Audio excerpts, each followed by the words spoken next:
નમસ્કાર મિત્રો, સ્વાગત છે તમારું અમારી યુટ્યુબ ચેનલમાં। તો મિત્રો, જીપીઆરબી એટલે કે ગુજરાત પોલીસ ભરતી બોર્ડ દ્વારા જે પોલીસ કોન્સ્ટેબલ એટલે કે એલઆરડી ની ભરતી જાહેર કરવામાં આવેલી છે। તો આ ભરતીની જે લેખિત પરીક્ષા લેવામાં આવશે તેનો અભ્યાસક્રમ કેવો રહેશે તેના વિશે આજના વિડીયોમાં આપણે ચર્ચા કરીશું। પરંતુ તે પહેલા વિડીયો ગમે તો લાઈક અને શેર કરી દેજો, ચેનલમાં નવા હોય તો ચેનલને સબસ્ક્રાઇબ કરી દેજો। તો ચાલો મિત્રો, વિડીયોની શરૂઆત કરીએ।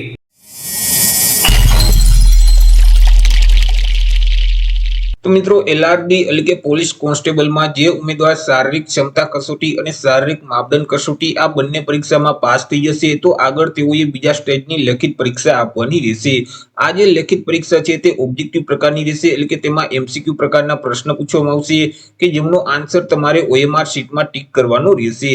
કુલ મિત્રો 200 એમસીક્યુ પ્રકારના પ્રશ્ન પૂછવામાં આવશે। એક પ્રશ્નનો 1 માર્ક, એવી રીતે 200 માર્કનું પેપર રહેશે અને પેપર લખવા માટે તમને 180 મિનિટ એટલે કે 3 કલાકનો સમયગાળો આપવામાં આવશે। આ જે પરીક્ષા છે તેમાં અલગ અલગ બે વિભાગ હશે કે જેમાં વિભાગ 1 માં મિત્રો કુલ 80 એમસીક્યુ પ્રકારના પ્રશ્ન પૂછવામાં આવશે કે જેમના 80 માર્ક રહેશે અને મિત્રો તેમાં પાસ થવા માટે તમારે ઓછામાં ઓછા 40% ફરજિયાત લેવાના રહેશે। આ જે પરીક્ષા છે તેમાં માઇનસ પદ્ધતિ લાગુ પડશે। તમે જો પ્રશ્નનો જવાબ ખોટો ટીક કરશો અથવા તો ટીક કરવા ટાણે કોઈ પણ પ્રકારની છેકછાક કરશો અથવા તો ખાલી છોડી દેશો તો તેવા સંજોગોમાં તમને જે સાચા પ્રશ્નનો 1 માર્ક મળેલ છે તેમાંથી 0.25 માર્ક માઇનસ કરી દેવામાં આવશે। પરંતુ મિત્રો, તમે પ્રશ્નનો જવાબ આપવા ન માંગતા હોય તો ત્યારે મિત્રો ઓએમઆર શીટમાં ઈ વિકલ્પ તમને એક એક્સ્ટ્રા જોવા મળશે, તેને તમારે ટીક કરી દેવાનું રહેશે। જો તમે ઈ વિકલ્પ ટીક કરી દેશો તો તેવા સંજોગોમાં માઇનસ સિસ્ટમ લાગુ પડતી નથી। મિત્રો, અહીં જે વિભાગ એ છે તેમાં કુલ અલગ અલગ 80 એમસીક્યુ પ્રકારના પ્રશ્ન પૂછવામાં આવશે કે જેમાં રીઝનિંગ અને ડેટા ઇન્ટરપ્રિટેશનને લગતા કુલ 30 પ્રશ્ન પૂછવામાં આવશે કે જેમના 30 માર્ક રહેશે। ત્યાર પછી ક્વોન્ટિટેટિવ એપ્ટિટ્યુડને લગતા કુલ 30 પ્રશ્ન પૂછવામાં આવશે કે જેમના પણ 30 માર્ક રહેશે અને ગુજરાતી ગ્રામર સંબંધિત 20 પ્રશ્ન પૂછવામાં આવશે કે જેમના પણ 20 માર્ક રહેશે। આવી રીતે અલગ અલગ 80 એમસીક્યુ પ્રકારના પ્રશ્ન પૂછવામાં આવશે અને તેમના 80 માર્ક રહેશે। ત્યાર પછી આગળ મિત્રો, વિભાગ બી માં કુલ 120 એમસીક્યુ પ્રકારના પ્રશ્ન પૂછવામાં આવશે કે જેમના 120 માર્ક રહેશે અને આ વિભાગ બી માં પણ પાસ થવા માટે ઓછામાં ઓછા તમારે 40% ફરજિયાત લેવાના રહેશે અને વિભાગ બી માં પણ માઇનસ સિસ્ટમ લાગુ પડશે જો તમે પ્રશ્નનો જવાબ ખોટો ટીક કરશો અથવા તો વિકલ્પ ટીક કરવા ટાણે છેકછાક કરશો અથવા તો વિકલ્પ ખાલી છોડી દેશો તેવા સંજોગોમાં 0.25 માર્ક માઇનસ કરી દેવામાં આવશે।